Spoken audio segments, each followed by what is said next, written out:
ce bruit qui m'envahit, je te cherche, toi mon Dieu.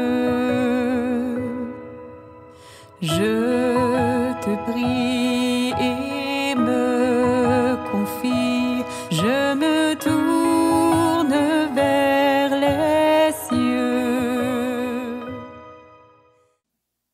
Pour les plus vieux d'entre nous, on se souvient des vendredis saints d'autrefois, où à 3 heures, il commençait à faire sombre à l'extérieur, du moins, c'est ce qu'on se redisait les uns les autres. Hein. Il se passait quelque chose. Aujourd'hui, bien, c'est dans notre cœur qu'il se passe quelque chose. Et on pourrait se demander ensemble, où était-il Dieu quand Jésus est mort? Est-ce que c'est un abandon de Dieu? Comme on pourrait se demander, où était-il Dieu au moment de la Shoah? 6 millions d'êtres humains ont été tués. Où était-il quand il y a eu des guerres? Où est-il quand il y a ce désordre incroyable en Haïti? Où est notre Dieu? Pourtant, on le prie, hein? Vous le priez autant que moi.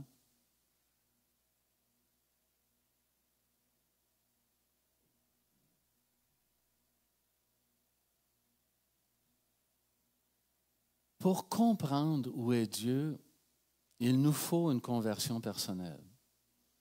Conversion, elle est simple pour moi, c'est de passer de l'image d'un Dieu tout-puissant qui peut tout faire à l'image d'un Dieu qui est fragile et qui s'est fait pauvre en Jésus-Christ.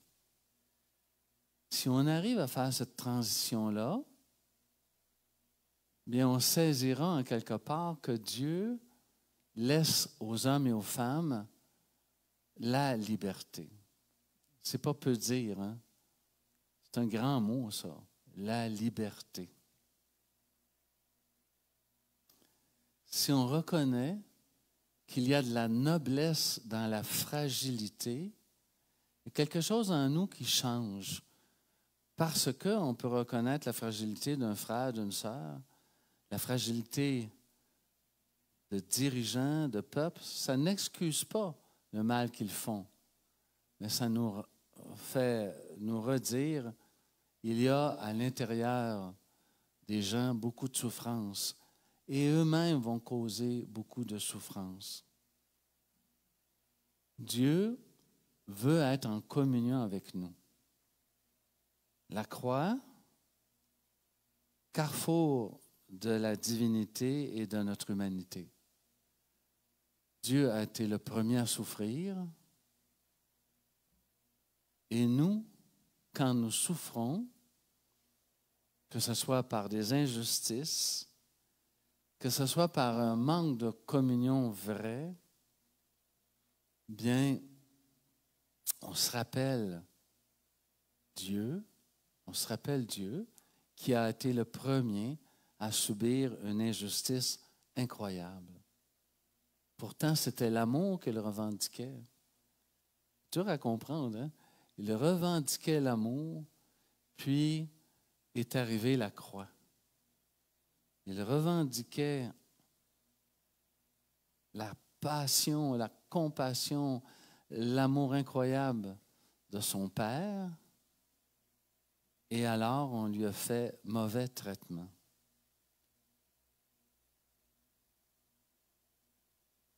Un jour, Sainte Catherine de Sienne, en Italie, voit la vision de Jésus, et Jésus lui dit, Sainte Catherine, Catherine à l'époque, Catherine, ma chère Catherine, sache que ce ne sont pas les clous qui me tiennent fixé à la croix, mais l'amour.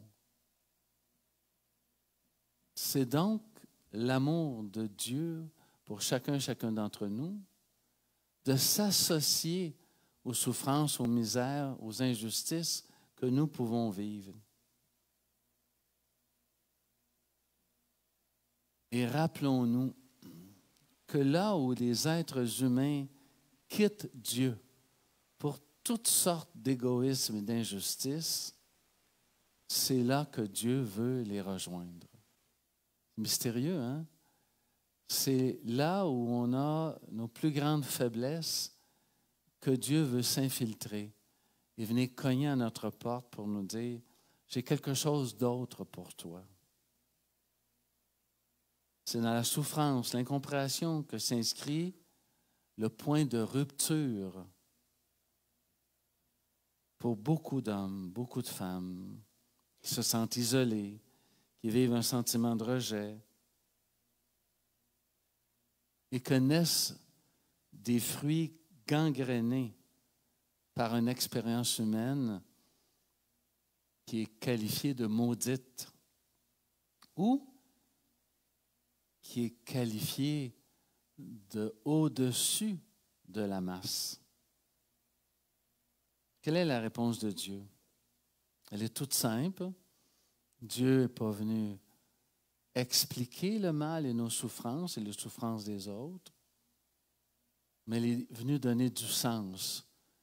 Et à travers cette parole, on comprend jusqu'où on peut s'associer à la souffrance de nos frères et sœurs. Voici l'agneau de Dieu qui enlève les péchés du monde.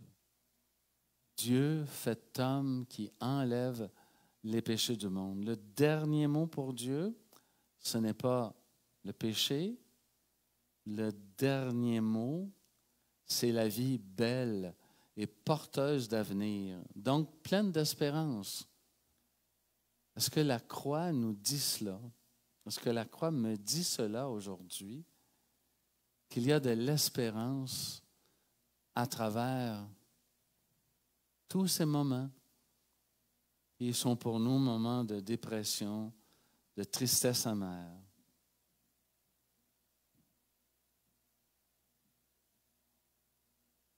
C'est une humanité nouvelle, avec du sens, que Dieu est venu nous présenter en Jésus-Christ.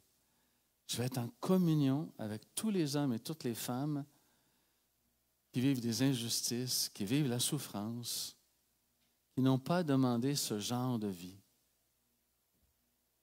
C'est un élan pour chacun d'entre nous d'être en communion aussi avec ceux et celles qui souffrent.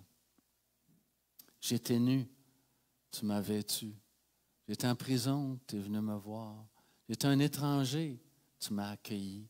Malade, et tu es venu jusqu'à moi.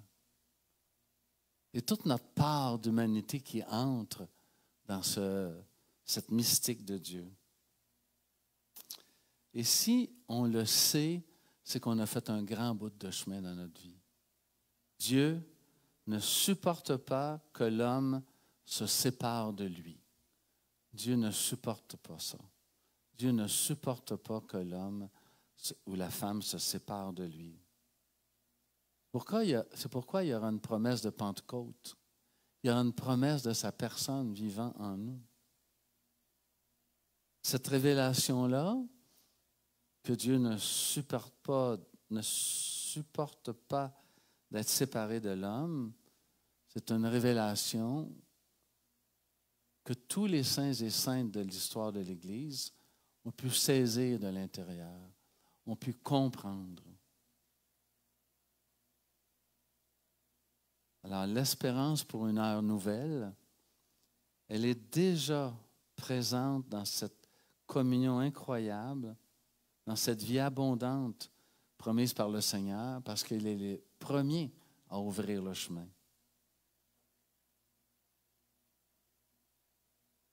Dieu ne peut pas supporter que les êtres humains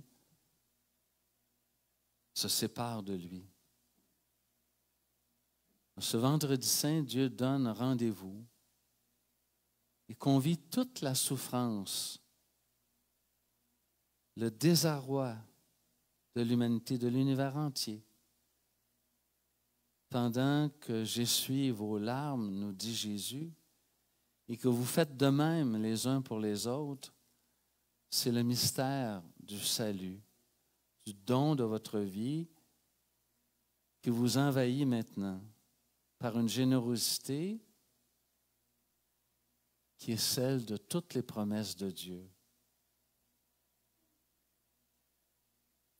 si vous choisissez librement d'essuyer mes propres larmes, nous dit Jésus, vous saurez essuyer les larmes de vos frères et de vos sœurs, physiquement, mais aussi spirituellement.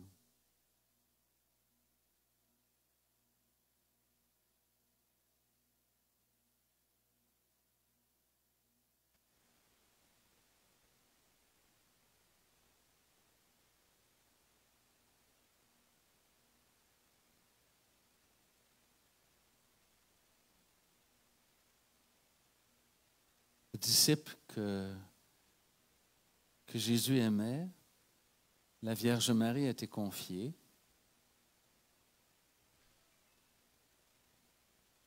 Et c'est la même chose. Hein?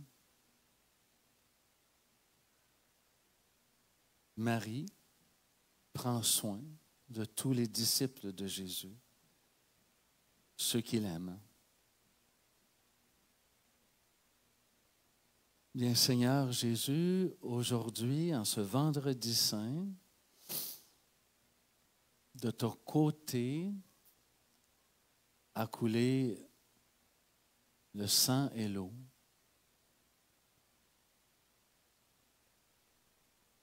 Que de notre côté, les sueurs, l'eau puisse couler aussi pour nos frères et sœurs.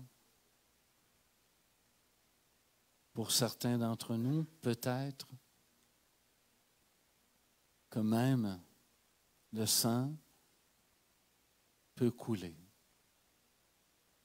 Toi seul connais notre avenir, l'avenir de chacun d'entre nous, mais aussi l'avenir des communautés chrétiennes partout en ce monde. Moi, je veux te remercier, Seigneur, pour ce qui se passe actuellement dans notre monde. Parce qu'autant le mal est présent, mais autant il y a des signes de résurrection, il y a des signes de vie. Ces milliers et milliers de musulmans qui se convertissent actuellement, des dizaines de milliers qui se convertissent.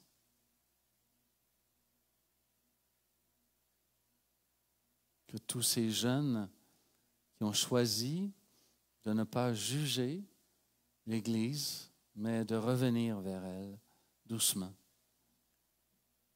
Qu'on puisse les accueillir, Seigneur, beaucoup mieux qu'on le fait maintenant. S'élève vers toi notre prière dans ce moment de silence. Chaque jour, je veux entendre ta voix et que ma vie soit pour toi, tout comme un parfum d'amour. Chaque jour, je veux marcher dans tes voies, chaque instant, à chaque pas, et vivre de ton amour. Et chaque jour, je veux entendre ta voix